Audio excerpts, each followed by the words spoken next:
Hello students, today we are here to discuss our chapter number 6, okay, and the name of this chapter is जल. ठीक है, late we start. जिस प्रकार कोई भी प्राणी वायु के बिना जीवित नहीं रह सकता, उसी प्रकार जल के बिना भी किसी भी प्राणी का जीवित रहना संभव नहीं है. ठीक है, जैसे कि हवा के बिना हम नहीं रह सकते हैं, इसी तरह से हम पानी के बिना भी जीवित नहीं रह सकते. सो फर्स्ट ऑफ ऑल जल के उपयोग. अब जल के क्या क्या आपके बेनिफिट्स हैं. जल का उपयोग मनुष्य अनेक कार्यों में करता है. ठीक है, अलग अलग तरह से हम इसका यूज करते हैं. सबसे पहले पीने के लिए, हमें प्रतिदिन पीने के लिए जल की आवश्यकता होती है. जल हमारे शरीर के लिए अति आवश्यक है. ठीक है, हम ड्रिंक करते हैं पानी को, जल से हमें अपनी प्यास बुझाते हैं, हम लोग अपनी प्यास बुझाते हैं. सेकंड, खाना बनाने के लिए, जिस भोजन को हम खाते हैं वह बिना जल के नहीं पक सकता. ओके, मतलब खाने को पकाने के लिए भी हमें पानी की नीड होती है.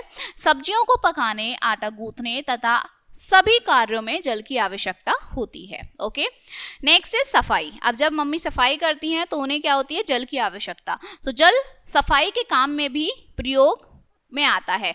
ठीक है, मतलब जो सफाई के काम होता है उसमें भी प्रयोग में आता है. जल से हमें बर्तन साफ करते हैं, हम लोग जल से बर्तन साफ करते हैं, फर्श भी जल से धोते हैं और कपड़ों को धोने के लिए भी जल की आवश्यकता होती है. ठीक है, नेक्स्ट इज पेड़ पौधों के लिए. सो पौधों को भी जल की आवश्यकता होती है. जल के बिना पौधे मुरझा जाते हैं. ओके, और कुछ पौधे मर भी जाते हैं. अगर पेड़ों को पानी नहीं देंगे तो वो क्या हो जाएंगे, मुरझा जाएंगे या मर जाएंगे. इन्हें हरा भरा रखने के लिए पानी की आवश्यकता होती है. ठीक है, नेक्स्ट वन इज जल चक्र. अब देखिए बेटा, जल चक्र क्या होता है. वर्षा जल का मुख्य स्रोत है. मतलब जो रेन होती है, बारिश होती है, वो जल का मुख्य स्रोत होता है. सूर्य की गर्मी से समुद्र का जल वाष्प बनकर ऊपर आकाश में उड़ जाता है. वाष्प मतलब जो भाप बनकर जो है हमारा पानी उड़ जाता है, तथा अधिक ऊंचाई पर यह जल वाष्प ठंडा होकर बादलों में परिवर्तित हो जाता है. जब जो आपका जो वेपर्स होते हैं, ठीक है, वो उड़ जाते हैं, वो बादलों में जाके इकट्ठे हो जाते हैं. ठीक है, और वो परिवर्तित हो जाते हैं. ठीक है, परिवर्तित हो जाता है. बादल से वर्षा का जल पहाड़ों, नदियों, नहरों आदि से होता हुआ फिर से समुद्र में मिल जाता है. इसे जल चक्र कहते हैं. ठीक है, पानी का बादल बनना, बादल बन के फिर पानी बनना, यही क्या है, जल चक्र कहलाता है. ओके, नेक्स्ट है जल के अन्य स्रोत. अब और क्या स्रोत हैं. भूमि के नीचे भी जल पाया जाता है, परंतु इस जल की प्राप्ति के लिए हम हैंडपंप, कुओं आदि का प्रयोग करते हैं. ठीक है, हमारी जमीन के नीचे भी क्या है, पानी है.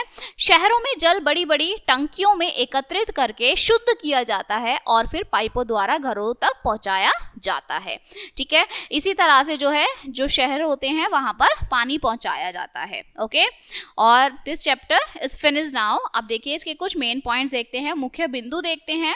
सभी सजीवों को जल की आवश्यकता होती है, जल की नीड होती है.